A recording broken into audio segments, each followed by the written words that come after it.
きいな。よいしょ。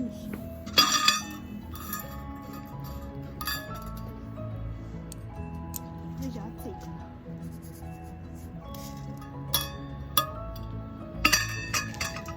手入れが大変そうやね。これが一回作ったらこう洗ったりするの、そんなことない？あー、でも焚き火でしたらすす一回つけろ。汚いかも。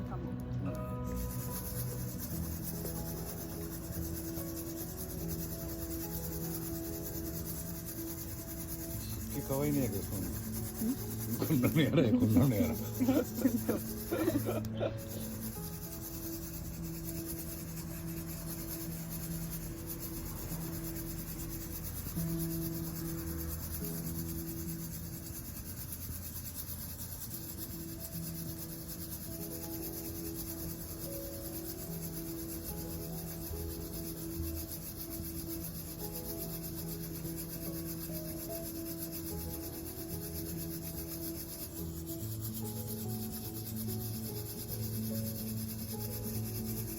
今日飲んだのを自分で焙煎したのか。そう、おお、美味しいわ。これで。ああ、そう。そう。それヒゲや。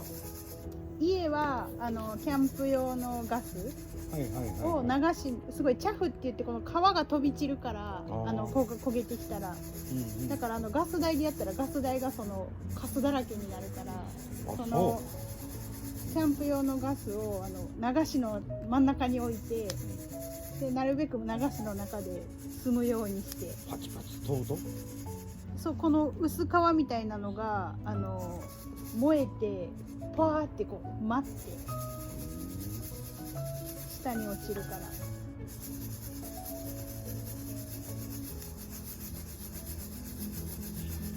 手軽ができない。うん、ひょっとしてこのノコギリの持ち方や。それそこにあった。これはそれさすがに飛行機乗せられへん。乗せられないから多分。いや、そんなんはなんぼでもあるかなと思って。買い物がないぐらいのところとして。そうそうそう。